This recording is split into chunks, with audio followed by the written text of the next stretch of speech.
21번 정거장 축생계.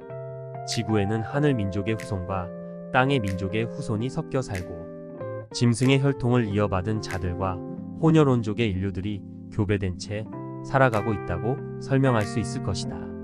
그래서 사람의 탈을 쓰고 있으나 짐승처럼 행동하는 반인반수의 인간도 존재하고 사람의 말을 입으로 하지만 그 혈통 속에는 피를 부르는 악마의 울부짖음이 들려오는 존재들과 삶의 한판을 벌이고 있는 현상이 지구이기도 할 것이다. 한마디로 선과 악의 질탕한 혼전이 교차되는 세상이 지구의 환경이라고 설명할 수 있는데, 우주에서 이처럼 극과 극이 혼전하는 세상은 드물다는 결론을 내리지 않을 수 없는 현상들을 우주여행을 통해서 수없이 목격하곤 했다. 우주에는 다양한 문명세계가 존재하고 있음에도 불구하고 지구처럼 극과 극의 대립으로 혼전을 이루고 있는 세상은 흔하지 않다는 이야기이다. 우주여행을 하면서 찾아간 세상에는 선한 모습의 세상도 존재하고 악한 모습의 세상도 존재했다. 영감이 증폭된 세상도 존재하고 영감이 마비된 채 살아가는 세상도 존재했다. 우주를 여행하면서 44개의 우주 정거장을 거친 후 목적지에 도착하는데, 21번 우주 정거장에서 선의 모습이 완전하게 사라진 순도 100%의 악한 세상을 만나볼 수 있었다. 이름하여 축생계의 세상. 그 세상에서 살아가는 존재들은 모두 인간의 탈을 썼으나 인간의 삶과는 무관한 짐승의 삶을 살아가고 있었다. 인간의 어린 생명체들이 어른들에게 살육되어 그 고기가 술안주로 사용되고, 인간들이 짐승의 우리에서 식탁에 오를 고기로 사육되며, 힘이 약한 존재들은 힘 있는 자들에게 노예처럼 끌려다니며 쉴 새 없이 혹사를 당해야 하는 세상이 축생계였다. 지구가 아무리 선과 악이 대립된 질탕한 혼전의 세상이라 할지라도 축생계의 세상에 비하면 낙원과 같은 곳이라고 소개해도 지나치지 않았을 것이다. 축생계가 아닌 지구에 태어나게 해준 내 운명의 신에게 무한 감사를 드리고 또 드려도 부족한 심정을 솔직하게 밝히지 않을 수 없었다. 그만큼 우주 공간에 떠있는 축생계 세상의 삶은 절망적이었다. 21번 우주 정거장의 축생계라고 하는 세상을 처음 방문했을 때 도무지 인간 세상을 찾았다는 생각보다는 악마의 세상을 방문했다는 첫인상을 지울 수 없었다. 너무 가혹하고 참혹한 인간의 삶을 그곳에서 목격했기 때문이다. 그 축생계 세상의 별 이름은 카니우스 시뇨스라고 불렀다. 외우기 어려운 긴 이름이어서 카니우스라고 줄여 부르기도 했다. 샤르별의 존재들은 지구와 마찬가지로 카니우스별을 지속적으로 관리하며 그 세상의 개화에 힘쓰고 있었다. 카니우스별은 밀림의 별이라고 할 만큼 온 세상이 원시림으로 덮여있고, 그 세상의 사람들은 원시인의 가까운 문명 생활을 누리며 살아가고 있었다. 카니우스 인류들이 살아가는 주거지는 움막과 같은 형태이고 대부분 밀림 속의 집단으로 모여서 생활하고 있었다. 우리들이 UFO 분체를 타고 카니우스 별에 도착했을 때 그 세상 사람들이 살아가는 모습은 지구에서도 구경한 적이 없는 처참한 모습 그대로였다. 사람이 사람의 손에 의해 짐승처럼 사육되고 사람의 손에 의해 사육된 사람들이 시장에서 팔려 나가는 모습들을 수없이 목격할 수 있었다. 짐승처럼 밧줄에 매여서 끌려다니며 온갖 험한 일들에 시달리면서 노예 생활을 면하지 못하고 있는 장면들도 여기저기 다양한 노동의 현장에서 발견되곤 했다. 사람이 사람의 손에 의해 끌려다니며 아무리 가혹한 학대를 당해도 누구 하나 동정하거나 가여운 표정을 지어 보이는 사람은 없었고, 오히려 재미있는 구경거리처럼 학대당하는 사람들을 조롱하고 놀리고 업신여기며 웃음거리로 삼고 있었다. 누가 언제 똑같은 신세가 되어 가혹한 운명을 맞이할지 모르면서 학대당하는 동족들을 향해 조롱하는 모습들이 더 가엽게 느껴지지 않을 수 없었다. 그뿐만 아니었다. 사람의 손에 의해 사육된 사람들이 짐승처럼 도살되어서 그 고기가 시장에 팔려 나가기도 했다. 사람의 고기 중에서도 어린 사람의 고기가 더 비싸게 팔리고 그 세상 사람들이 가장 선호하는 고기이기도 했다. 늙은 사람의 고기는 질기고 맛이 없다고 선호하지 않았다. 때로는 사람을 생채로 포획하여 장작불에 구워 먹는 모습도 목격할 수 있었다. 카니우스 인류들이 사람의 탈을 쓰고 살아가고 있지만 그들을 도무지 사람으로 인정할 수 없었다. 그 사람 같지 않은 사람들의 삶을 목격하고는 이런 생각이 들었다. 저들에게도 사람처럼 영혼이 있을까? 카니우스 별도 지구와 마찬가지로 샤르별에서 지속적으로 왕래하며 관리를 멈추지 않는다고 했다. 그 목적은 짐승처럼 살아가는 카니우스 인류들을 개화시키기 위해서였다. 카니우스 인류의 숫자는 120억에 이르렀다. 한 남성이 여러 명의 아내를 거느리고 살았고, 힘이 약한 남성들은 한 명의 아내도 거느리지 못하고 살다가 마지막은 짐승처럼 잡아먹히는 신세를 면치 못했다. 아내를 많이 거느린 것은 그 세상에서 권력과 명예를 상징하는 것이며, 권력이 높은 자는 100명도 넘는 아내를 거느리며 위엄을 떨었다. 카니우스 여성들은 출산율이 높고 다산을 했으며, 한 번 임신하면 3명 이상의 쌍둥이를 출산하는 경우가 대부분이었다. 그래서 한 여성이 평생 동안 출산하는 숫자는 수십 명에 달했다. 카니우스 인류들은 자기가 낳은 자식이라도 짐승처럼 길러서 잡아먹는 버릇이 있었고, 대부분 힘이 좋고 잘생긴 자녀는 잘 양육하여 자식으로 삼지만, 나약하고 못생긴 자녀는 짐승처럼 짐승의 우리에서 길러서 노예처럼 부려먹거나 잡아먹었다.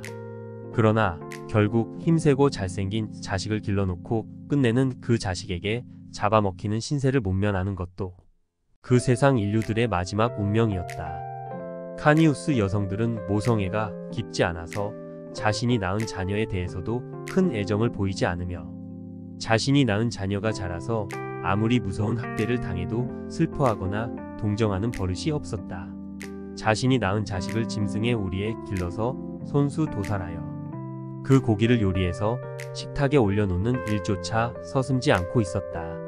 그래서 그 세상에서 부모 자식의 관계라든가 가족의 관계 같은 끈끈한 정을 기대하기란 불가능한 일이었다. 심지어 자식이 부모의 자리를 넘보는 일은 관습이고, 부모의 힘이 약해졌을 때 피를 보고서라도 그 자리를 탐내는 것이 성장하는 자식의 본능이기도 했다. 한마디로 동물적 본능만이 그 사회를 지배하는 유일한 수단이며 법과 질서라고 설명할 수 있었다. 카니우스 별에서 가장 유명한 밀림지대가 수부처디였다. 수부처디 밀림은 하늘이 보이지 않을 만큼 빽빽한 수목이 끝도 없이 우거져 있고, 그 속에서 살아가는 생명체들의 현상은 천태만상이었다. 수부처디 밀림 속에 샤르별 사람들이 거주하는 비밀기지가 건설되어 있었다. 아니와 내가 UFO 본체를 타고 수부처디 기지에 도착했을 때 170명의 요원들이 주어진 임무를 수행하고 있는 중이었다. 수부처디 기지의 요원들의 주요 임무는 카니우스 인류의 개화 사업이었다. 짐승과 같은 본능으로 짐승처럼 살아가는 카니우스 야만인들을 문명인으로 개화시키기 위한 사업이 비밀리에 전개되고 있는 중이라고 했다. 하지만 카니우스 야만 인류들을 개화시키는 사업은 쉽지 않다고 했다. 원숭이들을 아무리 개화시킨다고 해도 사람처럼 살아갈 수 없듯, 카니우스 인류들을 개화시킨다고 쉽게 문명인으로 변화되지 않기 때문이었다. 카니우스 인류들은 사람과 동물의 중간종쯤 되는 반인반수의 혈통을 가졌다고 설명할 수 있었는데, 그들을 온전한 사람으로 개화시키기란 꾸준한 인내와 기다림이 필요하다고 했다. 그래서 수부처디 기지에서 활동하고 있는 샤르별의 요원들은 지구에서 벌이는 사업과는 방법이 다르다고 했다. 지구 인류들은 사람의 말을 알아듣고 하늘의 소리를 이해하지만, 카니우스 야만 인류들은 사람이 사람을 훈계하는 사람의 말조차도 쉽게 알아듣지 못하는 어려움이 있다고 했다. 사람이 사람의 말을 알아듣지 못하는 세상, 그곳이 바로 카니우스 별의 야만 사회였던 것이다. 수부처디 기지의 행동대장은 누스거스라는 이름을 가진 샤르별 여성이었다. 누스거스를 면담하는 자리에서 이런저런 담화를 나누며 카니우스 인류 사회의 이모저모에 대해서 자세히 알아보았다. 수부처디 기지가 만들어진 역사에 대해서 간단히 들려주실 수 있나요? 내가 먼저 누스거스에게 말문을 열었다. 수부처디 기지가 만들어진 역사는 지금부터 4,500년쯤의 시간이 흘렀고, 그동안 카니우스 인류 사회의 개화를 위해 많은 활동을 벌여왔지만 가시적인 큰 성과는 자랑할 만한 내용이 없는 편이야. 누스거스는 이렇게 말문을 열었다. 우주 나이 220세에 달하는 누스거스는 자상한 어머니 같은 인상을 하고 있었고, 설득력 있는 언변이 뛰어난 외계인 여성이라는 첫인상을 갖게 했다. 400~500년 동안 개화 작업을 벌여도 큰 진전이 없는 이유가 무엇인가요? 카니우스 야만 인류들이 사람이되 그 혈통이 짐승과 유사하여 그 본질을 유전적으로 바꿔놓기가 쉽지 않은 결과라고 설명할 수 있겠구나. 카니우스 인류 사회의 역사는 지구보다 앞서 있나요? 아니면 뒤떨어져 있나요? 카니우스 인류 사회의 역사는 지구보다 앞서 있다고 설명할 수 있을 거야. 지구보다 앞서 있는 역사를 가진 인류 사회가 아직까지 동물 사회보다 뒤떨어진 원시적 사회 형태를 벗어나지 못하고 있는 이유가 무엇일까요? 지구 인류의 혈통은 진화적 프로그램을 소유하고 있다면 카니우스 인류들의 혈통은 진화적 프로그램이 저장되어 있지 않기 때문이라고 설명할 수 있을까?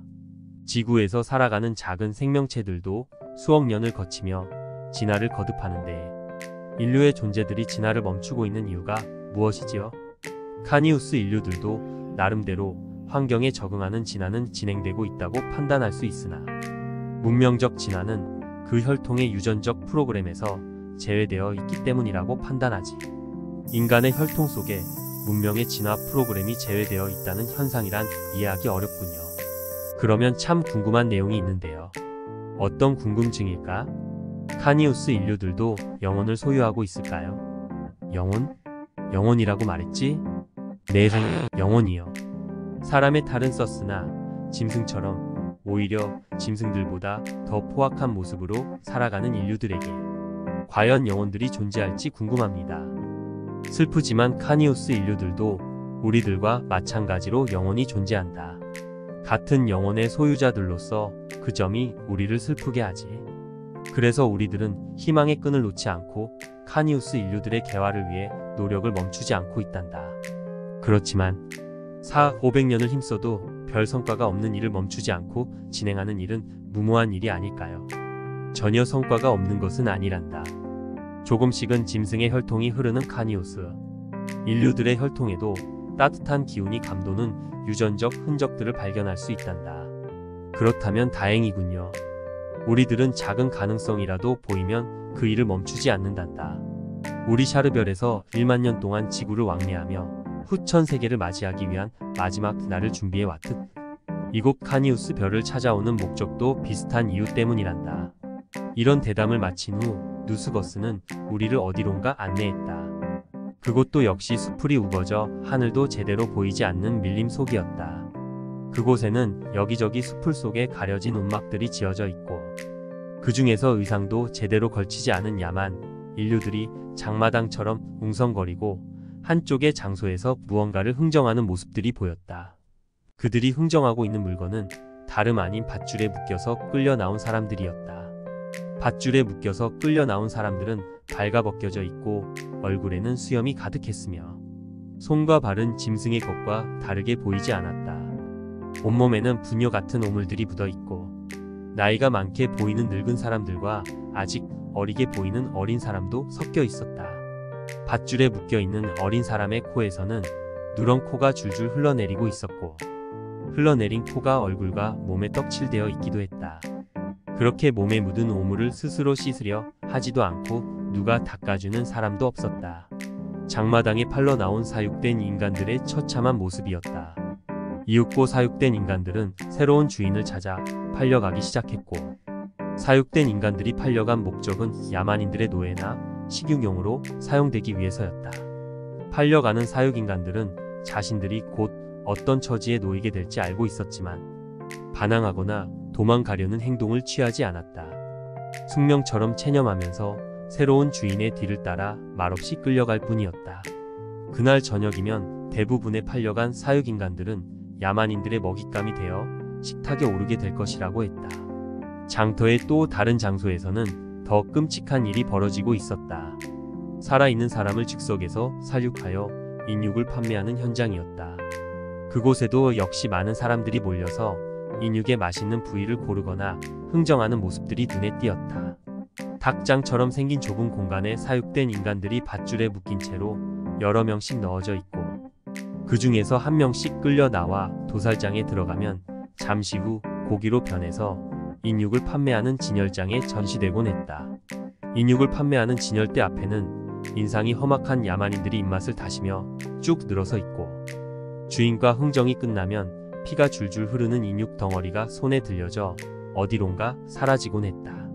인육을 판매하는 진열대에서는 역겨운 피비린내가 진동하지만 인육을 사러 온 야만인들은 오히려 입맛을 다셔가며 침을 흘리고 있었다.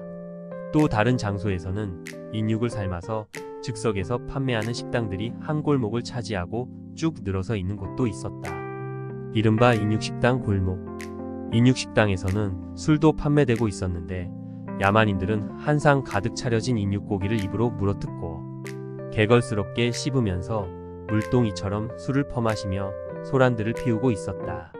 인육식당에서는 첩대부로 보이는 야만인 여성들이 의상도 걸치지 않고 손님의 곁에 앉아서 술시중을 들면서 나름대로 교태를 부리고 있었다. 술에 취한 야만인들은 접대부 여성들을 끌어안고 남의 눈은 전혀 의식하지 않은 채 짐승처럼 성행위를 하기도 하고 묘한 행동을 연출하고 있었다. 지옥이라 해도 그보다 잔인한 인간의 잔혹한 모습을 구경하기는 어려울 것 같았다. 누스거스는 이번엔 우리를 데리고 어느 밀림 마을로 향했다. 그 밀림 마을에서 누군가가 죽어서 이제 막 장례 절차가 진행 중이라는 전가를 팠고 그 장면을 구경시켜 주기 위해서였다. 장례의 주인공은 그 마을의 추장인 기니스 D라는 남자였다. 기니스 D는 70여 명의 아내를 거느리고 자녀만 500명이 넘을 만큼 큰 세력과 권력을 손에 쥐고 있던 인물이었다. 기니스 D의 사망 원인은 자신의 아들로부터 살해된 것이었다. 호시탐탐 아버지의 자리를 노리던 추장의 아들이 적당한 기회를 틈타 힘이 약해진 자신의 아버지와 결투를 하여 승리를 거둔 후 그 목숨을 빼앗고만 결과였다. 추장이 죽은 장례식장에 들어가 보니 지금 막 야만인들의 피해 만찬이 진행되려는 순간이었다. 아들에 의해 살해된 추장의 시체가 식탁 같은 곳에 피를 흘리며 누워있고 그 주변에 마을의 세력가들로 보이는 야만인들이 둘러서서 만찬을 준비하고 있었다.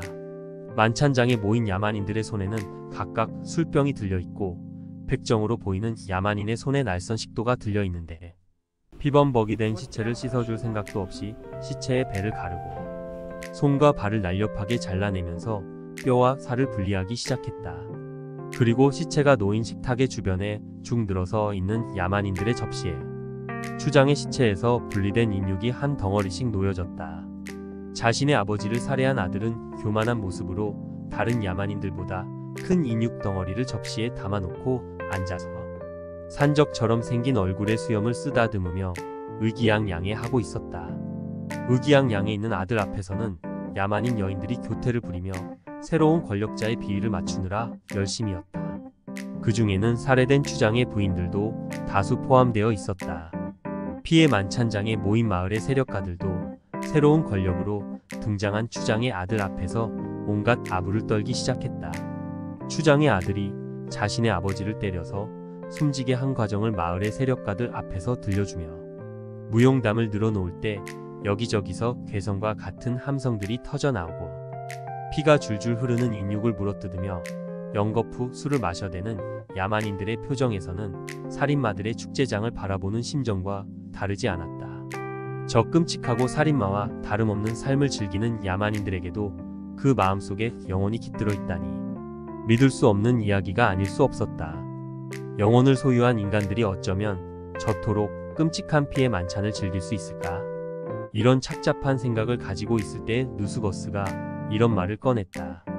나의 심정을 들여다보고 던지는 질문 같았다. 저 살해된 추장의 영혼은 지금 어떤 표정을 짓고 있을 것으로 너희는 생각하니? 나는 조금 전의 생각에 이어서 이런 대답을 했다. 저 추장의 영혼이 있다면 착잡하고 슬픈 표정으로 피해 만찬을 즐기는 야만인들의 모습을 바라보고 있지 않을까. 그래 맞아. 샤르앙이 아주 정확한 설명을 해주었어. 마치 슬픔에 잠겨있는 추장의 영혼을 직접 목격하고 있는 것처럼 말이다. 누스거스님은 추장의 영혼이 어떤 모습을 하고 있는지 눈에 보이고 있다는 뜻인가요? 그래.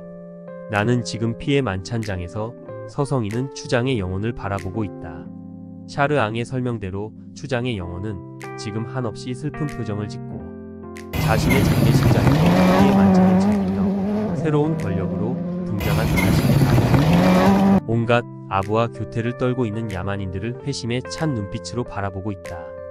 무언가 할 말이 많은 것 같지만 참으면서 추장의 영혼은 장례 만찬장을 떠나지 못하고 서성이고 있다. 할 말이 많은 것 같지만 참으면서 추장의 영혼이 보인다면 그 영혼과 대화를 나눌 수는 없나요? 가능한 일이다. 그러면 지금 대화를 나누어 보시지요. 너희가 원한다면 마다할 일은 아니다. 이런 대화를 마치고 누스거스는 진짜 누군가와 대화를 나누기 시작했다.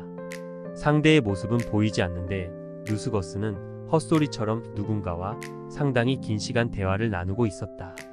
보이지 않는 상대와 대화를 끝내고 누스거스는 이런 설명을 들려주었다.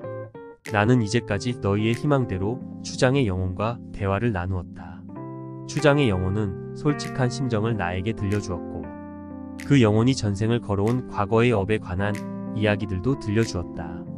자신의 아들에게 살해당하고 비참한 마지막 운명을 맞이할 수밖에 없었던 추장의 영혼이 지금 어떤 심정에 사로잡혀 있을지 궁금하다면 다 들려주겠다.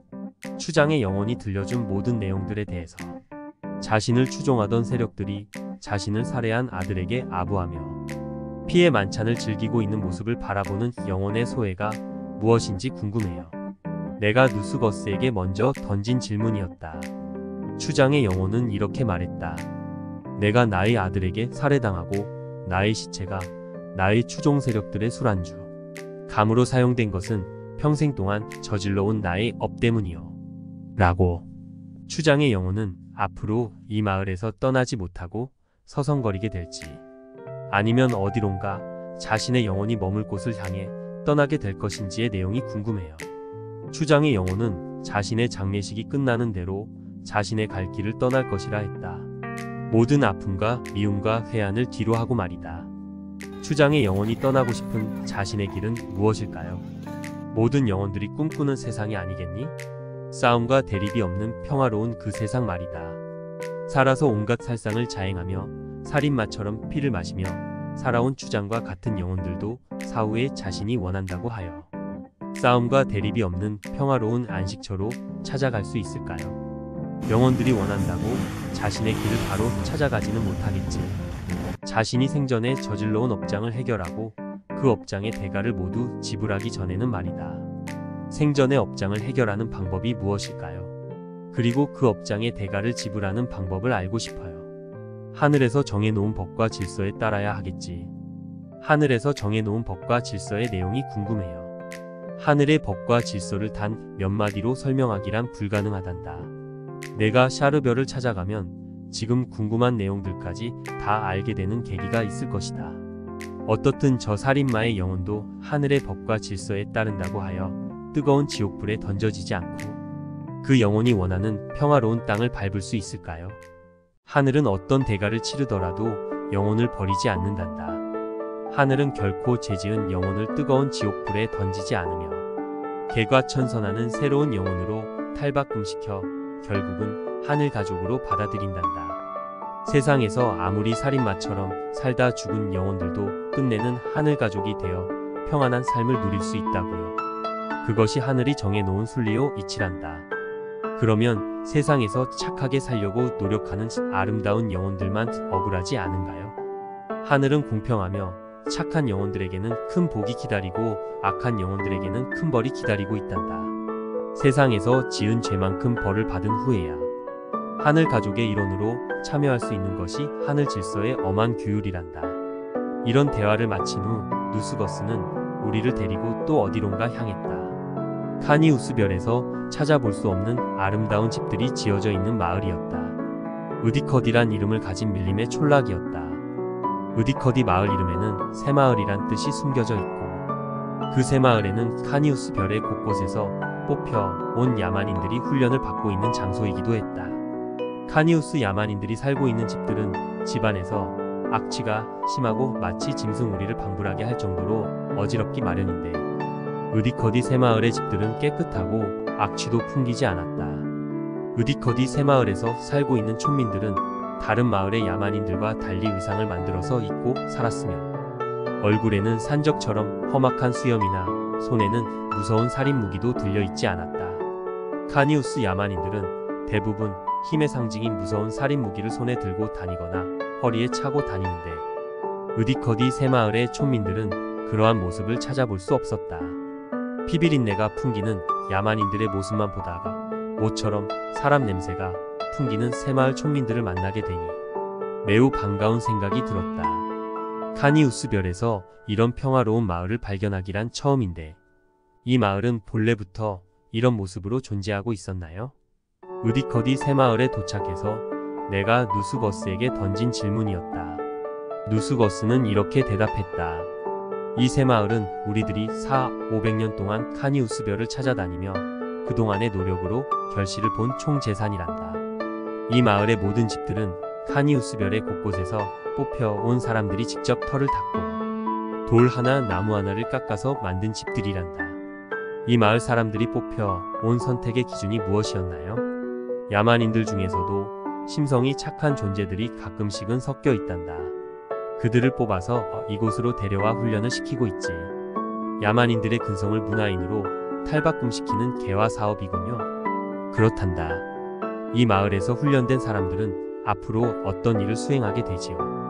카니우스 별의 곳곳에 문화마을을 건설하고 야만 인류들에게 문화 정신을 전하는 일을 맡기는 것이 우리들의 희망사항이란다. 하지만 야만인들에게 문화 정신을 전하는 일이 만만한 과제는 아니란다. 야만인의 습성을 몸에서 벗기기란 쉬운 일이 아니라는 뜻이군요. 그렇단다. 이 마을에 살고 있는 새마을 촌민들도 다른 야만인들에 비해 심성은 고운 편이지만 아직도 야만의 습성을 온전히 벗지 못하고 피를 즐기는 버릇이 여전하단다. 피를 즐긴다면 어떤 버릇이지요? 다른 야만인들처럼 동족을 살해하여 인육을 즐긴다는 뜻인가요? 방치한다면 그럴 가능성도 배제하지는 못하지. 하지만 엄격하게 행동이 통제되고 있는 이 마을에서는 사람이 사람의 고기를 먹는 버릇은 용납되지 않지만 살아있는 동물들을 잡아서 피가 줄줄 흐르는 생고기를 즐기는 버릇들이 아직 남아있단다. 인간이 피를 보거나 피를 즐기면 저절로 살상의 본능이 살아나 악해지기 마련이어서 그러한 악습을 고쳐주려고 우리들이 노력하고 있단다. 지구 인류들도 짐승의 혈통이 흐르는 혼혈족들은 피가 피를 부르는 악습을 본능적으로 행하는 이치와 다르지 않을 것이다. 그러면 이 으디커디 새마을에서 살아가는 촌민들은 얼마나 훈련을 받아야 온전한 문화인으로 거듭 태어날 수 있을까요?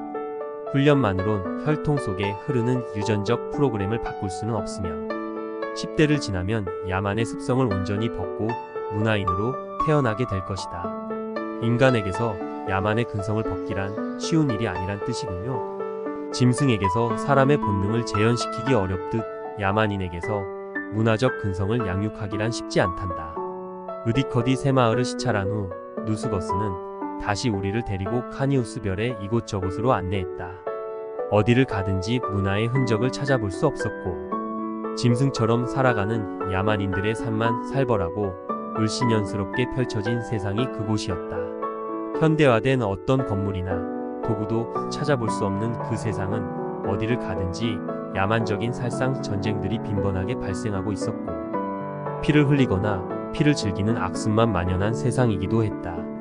용맹스럽고 무자비하며 목숨을 전혀 아깝지 않게 생각하는 그 야만인의 세상에서 생명이라고 하는 의미를 곱씹을 분위기는 아니었다. 최소한 자신의 목숨이라도 소중히 생각하는 버릇이 있다면 생명을 무자비하게 다루는 습성을 고칠 수 있을지 모르지만 그 세상에서는 어떤 소중한 생명체라도 생명으로서 가치를 존중받을 길은 없었다. 다행히 샤르별 인류들의 도움으로 으디커디 새마을에서 문화훈련을 받고 있는 야만인들의 개화가 이루어지니 카니우스 별에도 문명의 새날이 다가오지 않을까 기대해 보지 않을 수 없었다.